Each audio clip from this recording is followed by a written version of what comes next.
Most parents think a silly little bedtime game they play with their kids is nothing more than a cute way to kill 5 minutes before lights out, something you laugh about years later. When you're looking through old photos and embarrassing your teenager in front of their friends until the night that exact same game becomes the only thing standing between your child and a monster that is very, very real. A monster who has been sleeping down the hall with a smile on his face, eating dinner at your table, calling himself family, and waiting for the perfect moment when no one is watching. My daughter Lily came into this world screaming on a rainy October evening back when I was 28 years old, and still thought I had life completely figured out. She had these huge blue eyes that looked like they already knew every secret in the universe, and this little tuft of blonde hair that stuck straight up no matter how many times you tried to smooth it down with water or spit or prayer. From the day we brought her home from the hospital, she hated being alone. Hated it with every fiber of her tiny body. The second you laid her in the crib, she would wail like the world was ending, and someone had forgotten to tell her it was going to be okay. My wife and I took shifts walking the hallway at 3 a.m. for months, bouncing her, singing every Disney song we knew off key, rocking her until our arms went numb. That's when the monster fears started, not the cartoon ones with green fur and goofy teeth. Real shaking, sweating, heart-racing terror that something was under the bed or in the closet waiting to grab her ankles. The second the light went out, when she was 4, it got so bad that she started sleeping in our bed every single night, curled up between us like a little furnace with cold feet. My wife was exhausted from her job. I was exhausted from mine. Lily was exhausted but still terrified to close her eyes. One night I just lost patience and said, "Okay, kiddo, we're making a plan. Monsters are real, but we are going to be smarter than every single one of them." That's when I invented the dumbest, sweetest, most perfect little game you've ever heard in your entire life. We sat cross-legged on the carpet in her bedroom, surrounded by every stuffed animal she owned, and I told her we were now official secret agents for the Department of Monster Defense, and every secret agent needs a code that only they and their commander understand. A code so secret that even if the bad guys are watching, they'll never know it's a cry for help. We called it the 3 magic animals. Here's exactly how it worked, and I want you to listen very, very close, because this is the part that ended up saving her life 2 years later. If Lily ever felt scared or unsafe, no matter where she was in the world, no matter who she was with, no matter if someone was standing right over her shoulder watching every letter she typed, she had to send me 3 emojis in this exact order, and only this order. First, a butterfly, because butterflies are quiet and fast and can escape anything, even the darkest places. Then a strawberry, because strawberries are small but nothing can hide how red they are when they're hurt or bleeding. Then a little red train, because trains always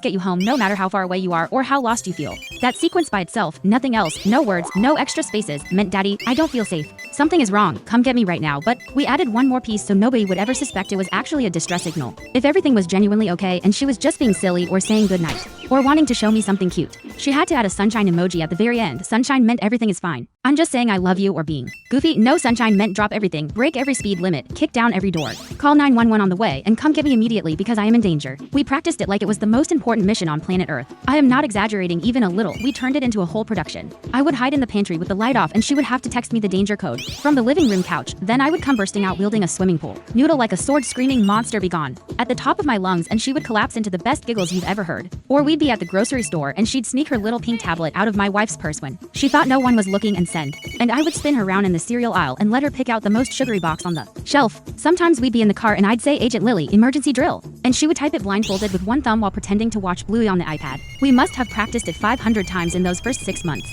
maybe more. She knew it better than her own phone number. She could type it in her sleep. She could do it with mittens on. She could do it while jumping on the trampoline. It was muscle memory. And then, like all little kids do, she just grew out of it. The monster fears faded away like morning fog. She started sleeping in her own bed with just the castle nightlight that projected stars on the ceiling. The old tablet got upgraded to a real iPhone for her 6th birthday, because all her friends have one. "Dad, please, please, please." The 3 magic animals slowly turned into one of those cute family stories we'd pull out at Thanksgiving to embarrass her in front of her cousins. We hadn't used the real danger code once in almost 2 years, not a single time. It lived in the back of both our minds like an old toy in the attic. Loved once, forgotten now. That should have been the end of the story. It should have stayed forgotten. But 6 months ago, a man walked into our house carrying a duffel bag, a fake smile, and a darkness hiding behind his eyes that none of us saw until it was almost too late. His name was Ryan, my wife's cousin, 34 years old, freshly divorced, after a marriage that apparently ended very, very badly. Lost his job, lost his apartment, lost his car, lost custody of his own kids in a case the family refused to talk about. My wife has the biggest heart on the entire planet, so of course when he called crying, she said, "He's family. He can stay in the finished basement until he gets back on his feet. It's only a few weeks, maybe a month." I didn't argue.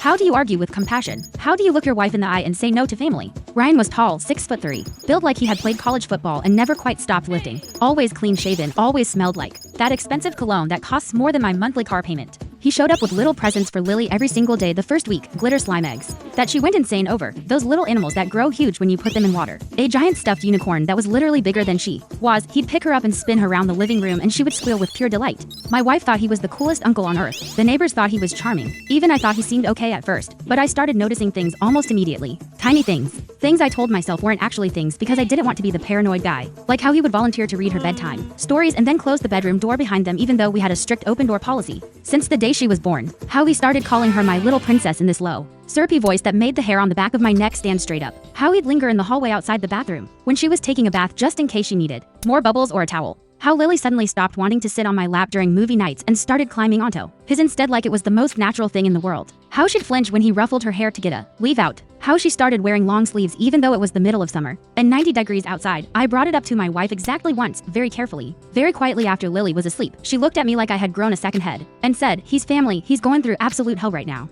You're being paranoid and it's not fair to him." So I shut up. Because what kind of asshole accuses a guy who just lost everything of being creepy around his own cousin's 6-year-old daughter? I told myself I was seeing monsters where there weren't any. I told myself I was the problem. Then came the week my wife had to fly to Denver for a 5-day work conference. 5 nights, just meet Lily and Uncle Ryan in the house. Monday was completely normal. Tuesday he made her favorite boxed mac and cheese with the little hot dog slices and they watched Encanto 3 times in a row. Wednesday I noticed Lily wearing a long sleeve pajama top even though it was 85 degrees. And the AC was barely keeping up. Thursday she stopped coming downstairs after dinner. She'd say, "I'm tired, Daddy," in this tiny voice and disappear to her room. When I'd go up to check on her an hour later, Ryan would already be in there with the door closed, helping with first grade math homework. I would stand outside like an idiot listening to them laugh through the door and tell myself everything was fine. Friday night everything fell apart in slow motion and then all at once. I was downstairs pretending to watch a basketball game while my stomach twisted itself into sailor's knots. Ryan had carried Lily upstairs at 9:30 saying she fell asleep on the couch during Mona. That was an hour and 40 minutes ago. The house was dead quiet except for the low drone of the announcer on TV and the blood pounding in my ears. 11:47 p.m. My phone buzzed on the coffee table like it was electrified.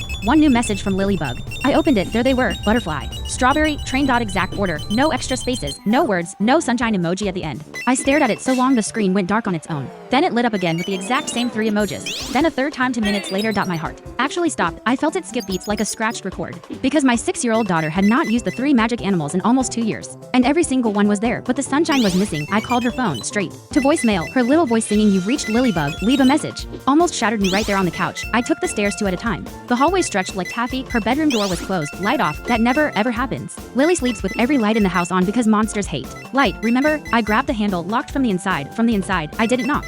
I didn't say her name. I just slammed my shoulder into the door with every ounce of 220 pounds I carried out once. The frame groaned like it was in pain. Twice. Wood began to splinter and crack.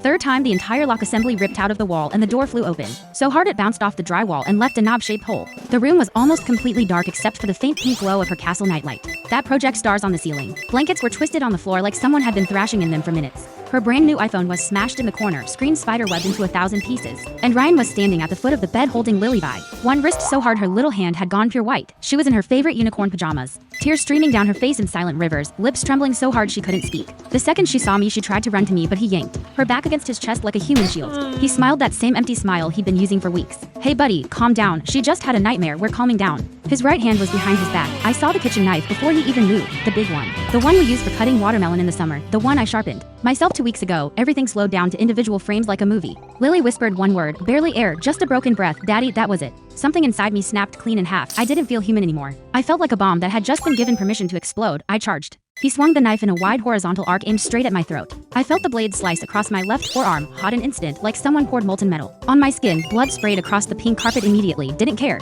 Didn't even slow down. I crashed into him at full speed. We hit the ground so hard the air left both our lungs in identical W. Whooshes. Lily screamed and scrambled backward. Into the corner, curling into the tightest ball you've ever seen.